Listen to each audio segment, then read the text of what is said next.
Hey, how's it going, everybody? Right on. I got my safety glasses. We're ready to learn about the bandsaw here. Thanks to my great videographer. We're ready to rock and roll here. So this is a bandsaw. You can see up here, there's all the safety information you need. All right. And the bandsaw consists of a band right here. You can see it. And that band is a metal band with cutting teeth on the front. That's the saw. And that blade goes up and around a wheel on the top, and there's also a wheel on the bottom. All right, and it works by spinning the wheels. That makes this continuous metal blade zip around and cut wood and metal. You can cut metal as well. The way it works is by feeding the wood into the bandsaw, into the blade. You have to make sure the material is against the bed all the time. You can't try to freehand cut up like this, or the thing's going to grab and shove it down onto the bed. Okay? So, the great thing about a bandsaw is you can cut straight cuts, like that one. Okay? Hang on, that's not safe. I've got more blade above here than I need. I need to lower the guard and guide assembly. This is the guide. And this is the guard assembly, the guide and guard assembly. I do that by loosening this lever back here, and then I can raise and lower this. You want to have it about 1/4 of an inch above your material, or the thickness of a pencil above your material, so that if you were to slip, your finger is not going to go into the blade. There's no extra blade above the material. Okay, so you can make straight cuts.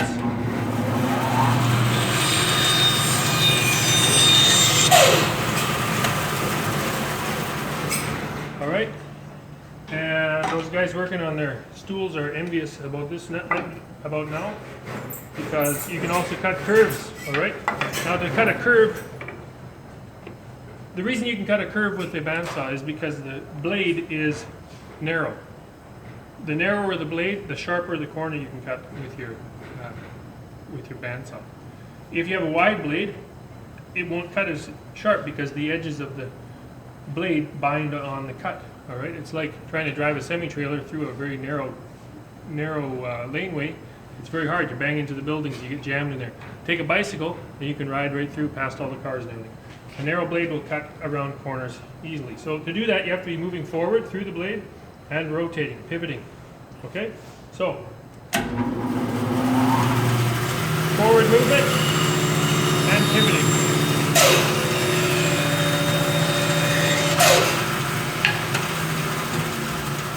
That's how you cut curves. Now, let me check on my, you want to be 4 inches away from this blade. I got a no-go zone here. Don't let your fingers get in front of that, into that zone.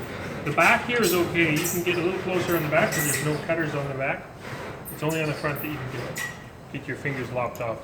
The most dangerous one is your thumb.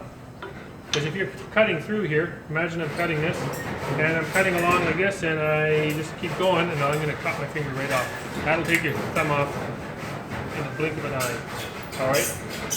Anytime you're making a through cut like that, you want to grab a scrap of wood and cut through like this. Holding it at the back so I can push through. See that little nick? You'll notice I'm stopping it down here. Down here, there's a foot pedal. That's a brake. It slows the machine down, stops it quicker. Okay.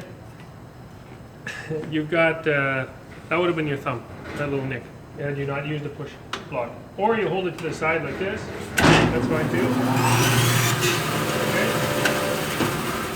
No problem there. Remove the material. Put it in the bag, orange bag here. Okay. Let's see here. If you're cutting a curve in a piece of wood, there's a limit to how sharp you can cut. If you get too sharp, the blade is going to start to bind in the curve, and it's going to start to twist. And twisting is bad. It can cause the blade to bend. It can cause it to break, and it makes a terrible cut. So you don't want to get twisted.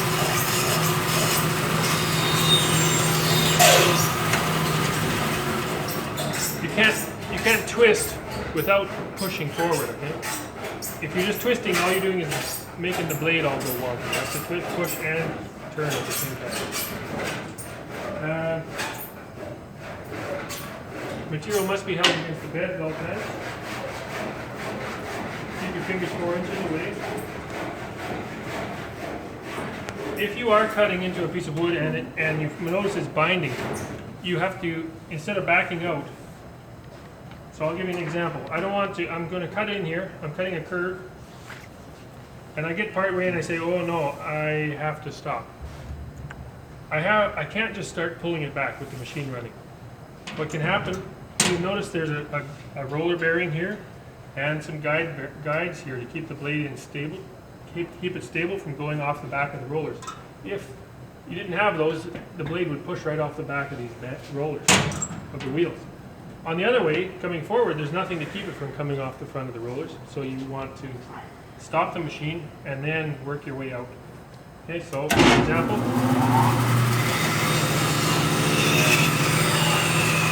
I don't want to do that, so stop the machine and then work my way out. Okay? A relief cut is something you might want to do. If I'm doing a sharp corner like this, say, I want a relief cut. So what I can do is make a few small cuts in from the edge here, and that will give me an out, a way to get out. So I can do that.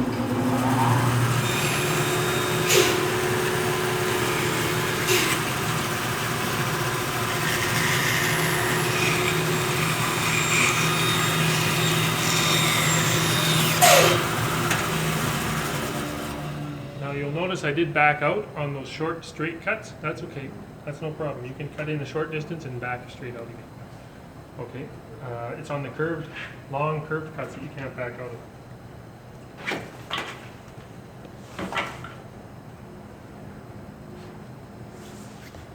of. Keep the doors shut at all times, okay, never open those.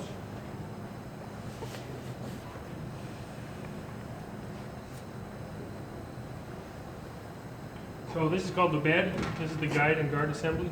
You have the blade down here, on-off switch. You have a brake down here at the bottom, and your wheel covers, okay? It's a fun machine. It's very fun. Keep your fingers out of the no-go zone here, and forward movement and rotation as you're using it. It's fairly simple. It's fairly safe. Use your brain when you're using this, all right? Good.